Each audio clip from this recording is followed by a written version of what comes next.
Hello, beautiful souls, and welcome, welcome, welcome. I'm just so thrilled you're here with us today. We're about to embark on a truly special journey, a deep dive into a book that has touched millions of lives, including my own, in profound ways.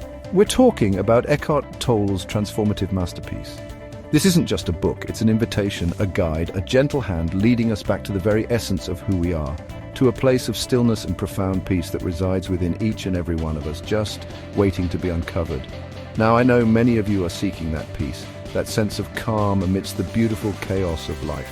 In this video, we'll explore the key concepts, those aha moments, and the practical takeaways from each chapter of this incredible book.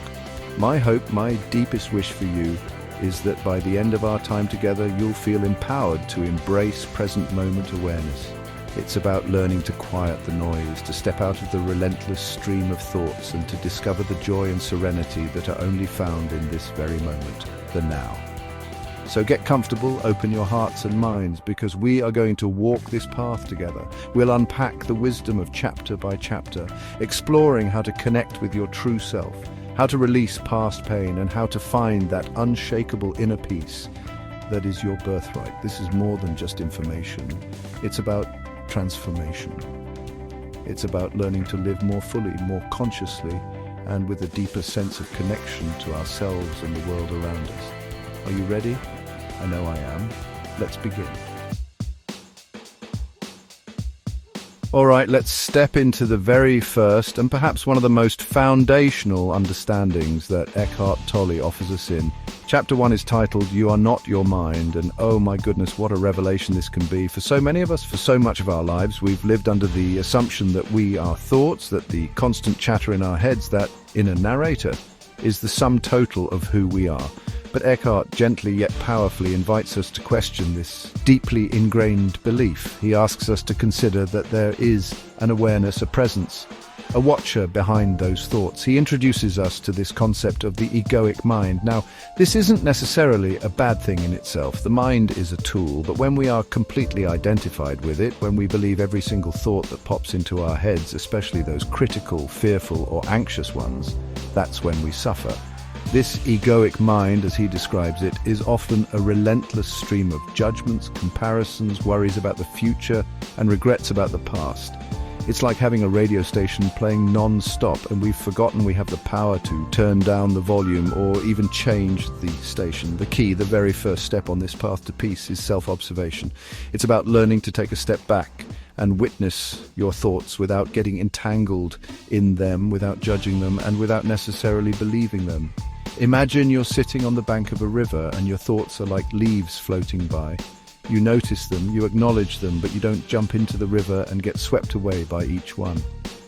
This practice of becoming the watcher or the witness is so incredibly powerful. When you start to observe your mind in this way, something truly magical begins to happen. You begin to realize that if you can observe your thoughts, then you cannot your thoughts.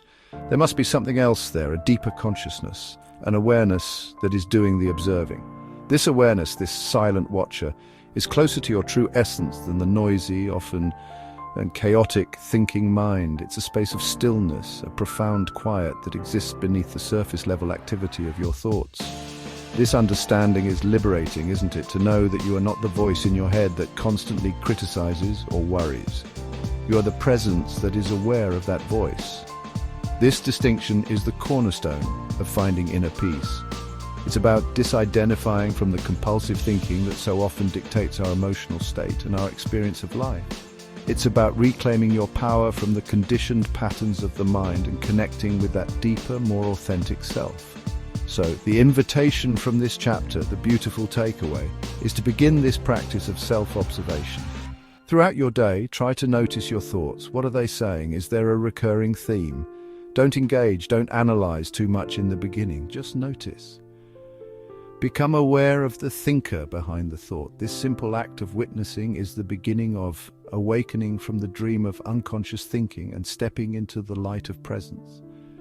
It's the first step toward realizing you are the sky, vast and open, not just the clouds that pass through.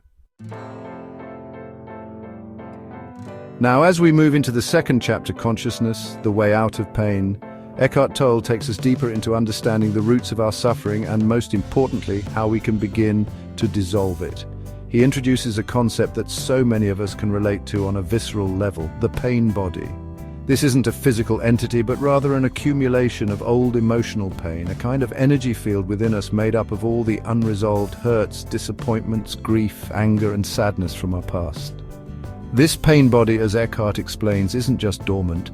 It has a kind of life of its own. It lies dormant much of the time, but then it gets triggered by events or thoughts that resonate with its old pain. And when it awakens, it can feel overwhelming. It seeks more pain to feed on. So it might provoke situations or draw us into thought patterns that generate more negativity, more suffering.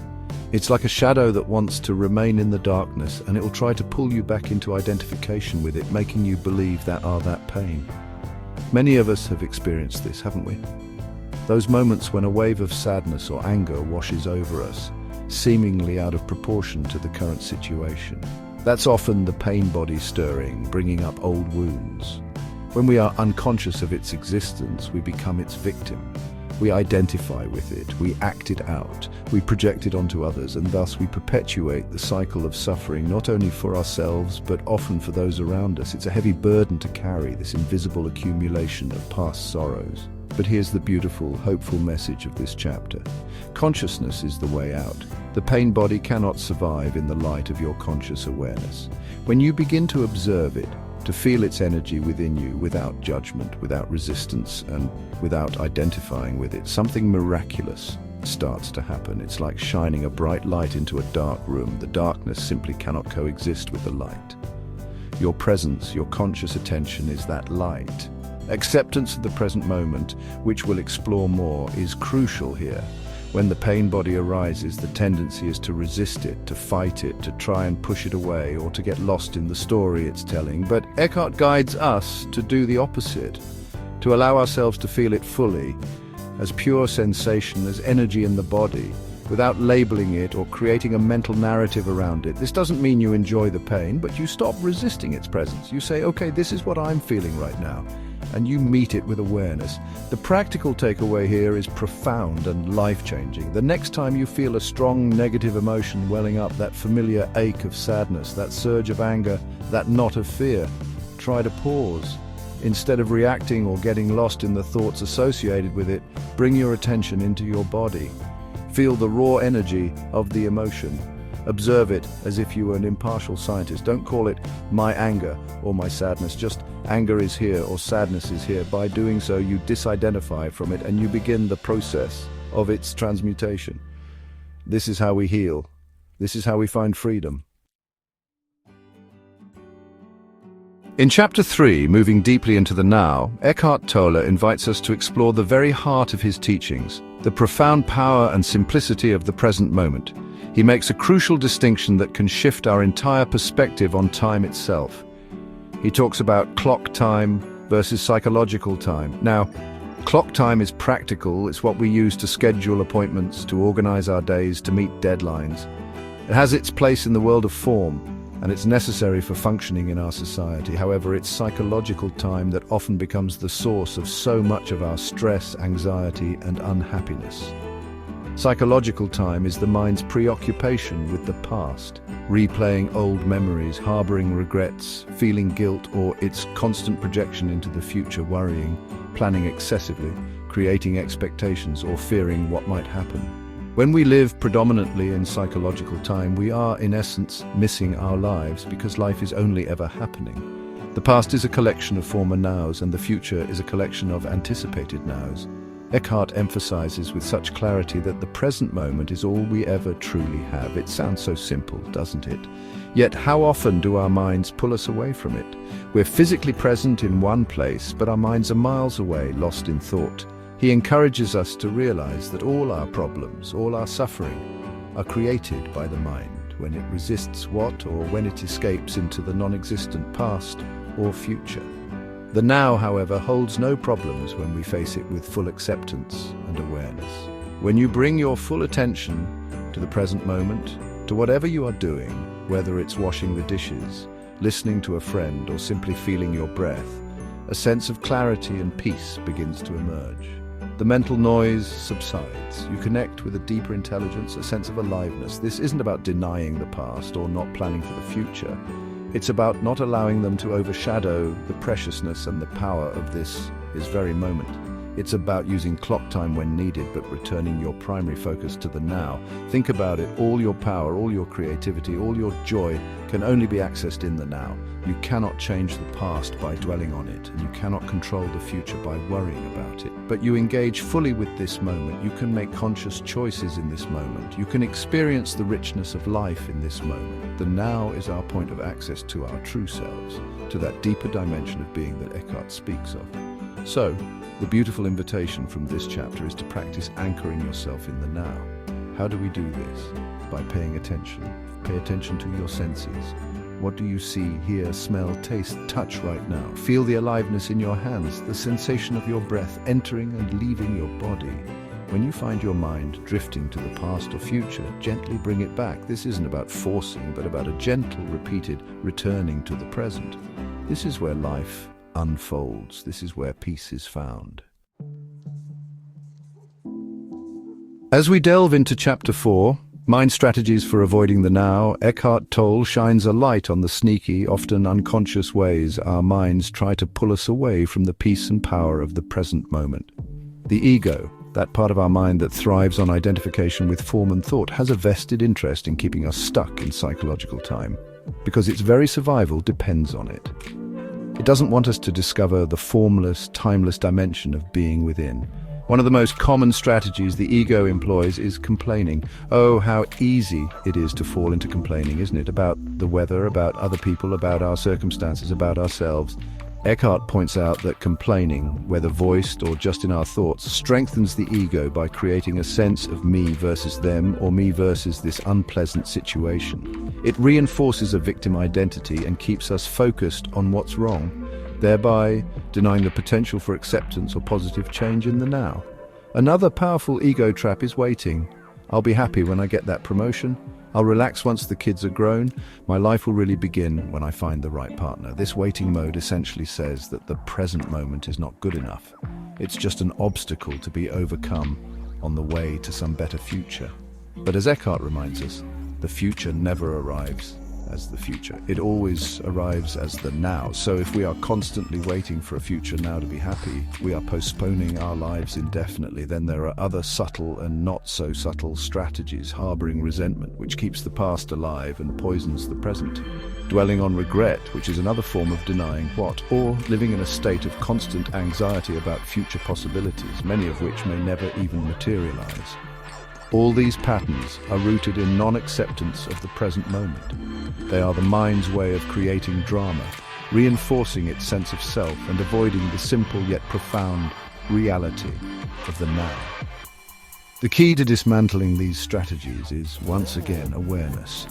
It's about catching yourself in the act. When you notice yourself complaining, ask, what am I resisting right now? Can I accept this moment as it is, even if I choose to take action to change the situation later? When you find yourself waiting for something to happen before you can be at peace, gently remind yourself that peace is available, irrespective of external conditions, if you choose to access it. The invitation here is to become a keen observer of your own mind. Notice its tendencies to negate or escape the present, and when you do, don't judge yourself. Simply acknowledge the pattern. Eckhart suggests finding joy in the simple act of being, in the aliveness of this moment, rather than constantly seeking fulfillment elsewhere. Can you find something to appreciate right now in this very situation, however small? This shift in focus is a powerful antidote to the ego's attempts to keep you from the peace that is always here. In Chapter 5, The State of Presence, Eckhart Tolle guides us into a deeper understanding of what it truly means to be present. It's more than just not thinking about the past or future. It's an awakening to a state of pure awareness, a vibrant stillness that is alive with intelligence and peace. This state of presence is our natural state, though it's often obscured by the relentless activity of our minds. It's like the clear blue sky that's always there, even when hidden by clouds. He describes presence as a state of alert attention where you are fully conscious and aware, yet there's a quietness within. It's not about forcefully stopping your thoughts, which can be a frustrating endeavor, as many of us know. Instead, it's about shifting your identification from the thoughts to the awareness behind the thoughts. You become the space for your thoughts rather than being consumed by them. In this space, there is a profound sense of peace and aliveness. So how do we cultivate this state of presence? Eckhart offers several beautiful gateways. One of the most accessible is nature. Spending time in nature, truly observing its beauty, its cycles, its inherent stillness and aliveness can effortlessly draw us into the present moment. The rustling of leaves, the song of a bird, the vastness of the ocean. These things don't demand mental commentary, they simply invite us to be, to witness, to connect with the life force that animates all things. Silence is another powerful portal to presence. In a world filled with constant noise, both external and internal, intentionally seeking out moments of silence can be profoundly healing. This isn't just about the absence of sound, but also about cultivating an inner silence, a letting go of the need to constantly analyze, label, or comment on our experience.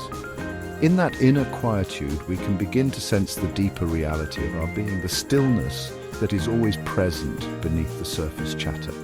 And then, of course, there is meditation.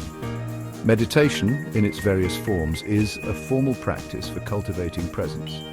Whether it's focusing on your breath, observing sensations in your body, or simply sitting in open awareness, meditation trains the mind to settle, to become less reactive, and to rest in the spaciousness of the present moment. It's like exercising a muscle. The more you practice presence through meditation, the more readily available it becomes in your daily life.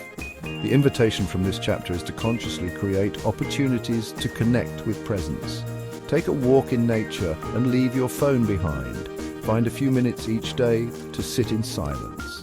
Experiment with simple mindfulness practices. Even just taking a few conscious breaths throughout your day can be a powerful anchor to the now. Presence is not some esoteric state reserved for a select few. It is available to each of us right here, right now. It's about remembering to access it, to nurture it, and to allow its peace to permeate our lives. As we journey into Chapter 6, The Inner Body, Eckhart Tolle reveals another direct and incredibly potent pathway into the now, our very own physical body. So often we think of our bodies merely as physical shells, vehicles that carry our minds around. We might be very identified with our external appearance or our physical health, but Eckhart invites us to go deeper, to connect with the body from within, to feel its aliveness, its inner energy field. This, he explains, is a powerful way to anchor ourselves in the present moment. Many of us live predominantly in our heads, disconnected from the wisdom and sensations of our bodies. Our attention is constantly caught up in the stream of thoughts, worries, and plans, and we often neglect the subtle and sometimes not so subtle messages our bodies are sending us. We might carry so much unconscious tension in our shoulders, our jaws, our stomachs without even realizing it. This physical tension is often a direct manifestation of mental and emotional resistance to the present moment. Eckhart encourages us to bring our conscious attention to the body. This isn't about thinking your body, but about your body from the inside. Can you feel the subtle tingling aliveness in your hands right now? Without even looking at them, can you feel the energy in your feet, your legs, your arms? This inner awareness of the body's energy field is what he refers to as connecting with the inner body. It's a direct experience, not a concept. When you bring your awareness to this inner energy field, you are immediately rooted in the now, because your inner body is always in the present. It cannot be anywhere else. Unlike your mind, which can wander to the past or future, your body's aliveness is an undeniable here and now reality.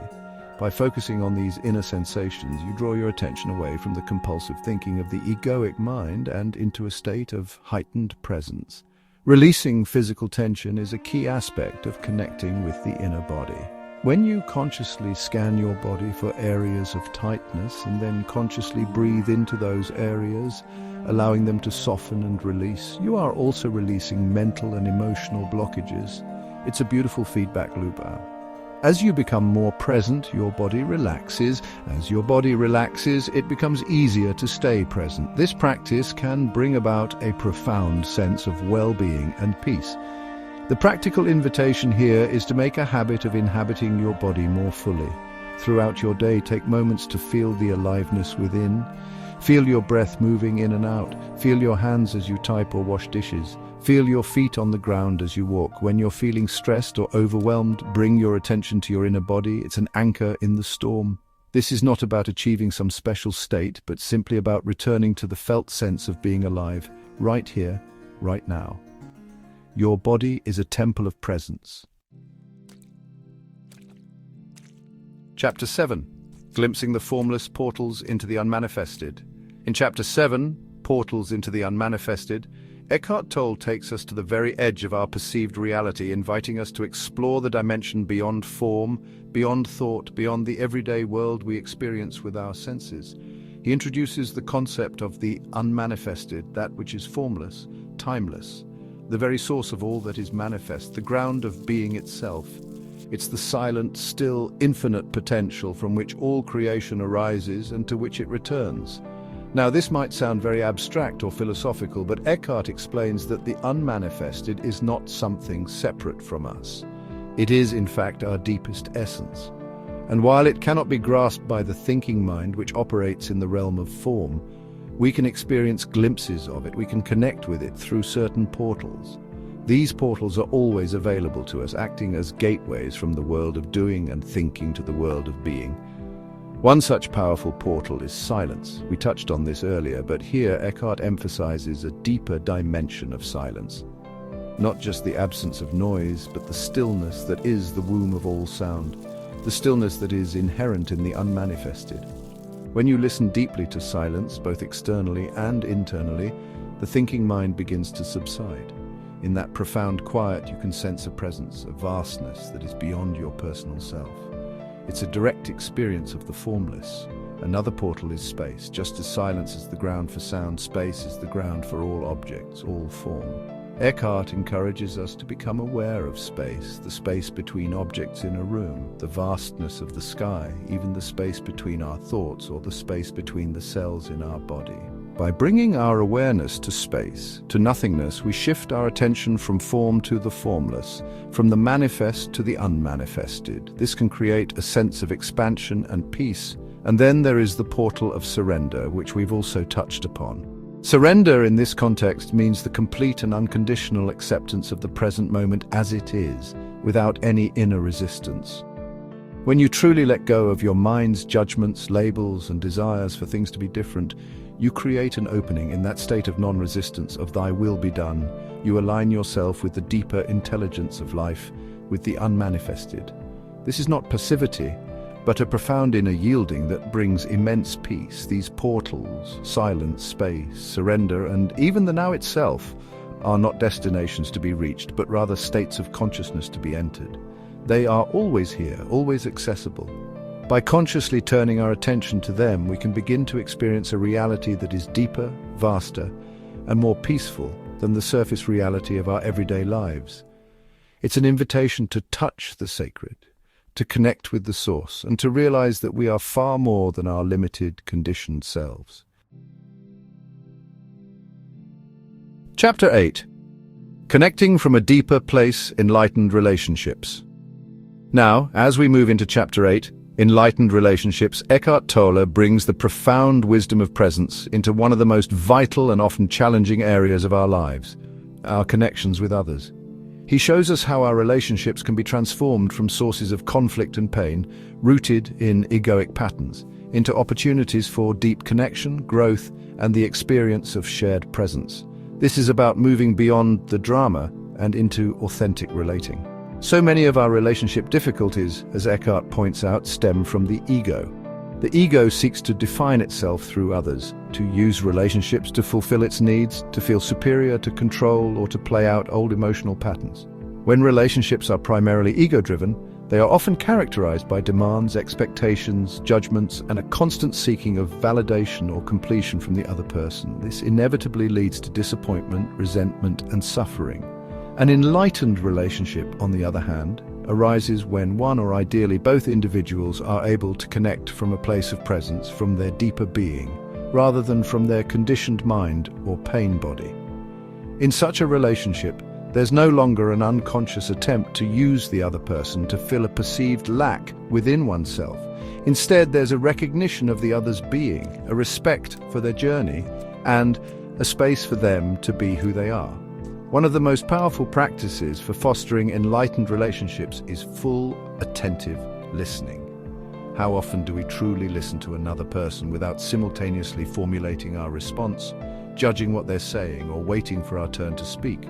True listening, Eckhart explains, is an act of presence. It means giving your complete attention to the other person, not just to their words, but to the space between the words, to their energy, to their being. This kind of listening creates a sacred space for connection and understanding. Acceptance is another cornerstone of enlightened relationships. This means accepting the other person as they are in this moment, without trying to change them, fix them, or mold them into who you think they should be. This doesn't mean you have to agree with everything they say or do, or that you condone harmful behavior, but it does mean letting go of the ego's need to control or impose its will. When you can offer acceptance, you create an environment where true intimacy and authenticity can flourish. When you bring presence into your interactions, you're no longer reacting from your old conditioning or your pain body. You respond from a place of clarity and compassion. You recognize the shared humanity, the shared being that connects you. Eckhart suggests that relationships can become a spiritual practice, a powerful catalyst for awakening. By observing your reactions, by practicing presence, listening, and acceptance, your relationships can become a beautiful dance of consciousness rather than a battle of egos. Chapter 9. Finding stability in the storm. Beyond happiness and unhappiness, there is peace. As we arrive at Chapter 9, Beyond Happiness and Unhappiness, There is Peace, Eckhart Tolle offers us a profound culmination of his teachings, guiding us toward an understanding of a peace that transcends the fleeting ups and downs of our emotional landscape. He makes a crucial distinction between the kind of happiness that depends on external circumstances and the deep abiding peace that arises from our connection with the now. We all seek happiness, don't we? But often the happiness we chase is conditional. I'll be happy when I achieve this goal. I'm happy because this good thing happened. This kind of happiness is, by its very nature, impermanent because circumstances are always changing. What brings us joy today might be gone tomorrow, and then we find ourselves unhappy again. This cycle of seeking happiness and avoiding unhappiness is part of the duality of the mind, the endless play of opposites. Eckhart invites us to look deeper, to discover a peace that is not the opposite of unhappiness, but rather a state that underlies and transcends both. This peace is not dependent on anything external. It comes from within, from our alignment with the present moment, from our disidentification from the egoic mind and its incessant demands and judgments. It's a peace that is unshakable, even when the surface of our lives is turbulent. The key to accessing this profound peace is once again surrender to what is. This doesn't mean resignation or apathy. It doesn't mean you stop striving to improve your life or the world. But it does mean an inner acceptance of the reality of this moment, without resistance, without labeling it as good or bad. When you can meet whatever arises, pleasant or unpleasant, with this inner non-resistance, the struggle ceases, the internal conflict dissolves. Think of the ocean. On the surface there can be huge waves, storms and turmoil, but deep down the ocean is always still, always at peace. Eckhart is guiding us to connect with that deep inner stillness within ourselves, that part of us that is untouched by the drama of our lives. When we are identified with our thoughts and emotions, we are like a small boat tossed about on the surface waves. But when we connect with our being through presence, we become like the deep ocean itself. This peace is our natural state. It's always there, patiently waiting for us to turn our attention inward and discover it. It's the peace that passeth all understanding, as it's not a product of the rational mind. It arises when the mind is quiet, when we are simply present, aware, and accepting of life as it unfolds. This is the ultimate freedom that offers us, freedom from the tyranny of our own minds, and the discovery of a peace that is our true home. And so we come to the end of our exploration together, but really it's just the beginning of a new way of being. Thank you from the bottom of my heart for joining us on this journey through Eckhart Tolle's. What a profound and beautiful path he lays out for us, a path back to ourselves, back to the peace and aliveness that is our very essence. I hope that walking through these chapters has illuminated some new perspectives for you, perhaps sparked an aha moment, or given you practical tools to carry forward. Remember, the core message, the golden thread woven throughout this entire book, is that the key to inner peace, to true fulfillment, lies in embracing the present moment. It's not out there somewhere in the future, nor is it lost in the past. It is here. It is now. It's in your breath, in the sensations of your body, in the stillness between your thoughts. This power, this presence, is always accessible to you. It just requires your gentle, conscious attention. If you found this video helpful, if it resonated with you, and you feel inspired to continue exploring this path of presence, please do consider giving it a like, sharing it with others who might benefit, and subscribing to our channel for more insightful content designed to uplift and empower you on your journey. Your engagement truly helps us reach more souls seeking peace and connection. Until next time, may you walk in presence, may you find joy in the now, and may you always remember the incredible power that resides within you. Be well.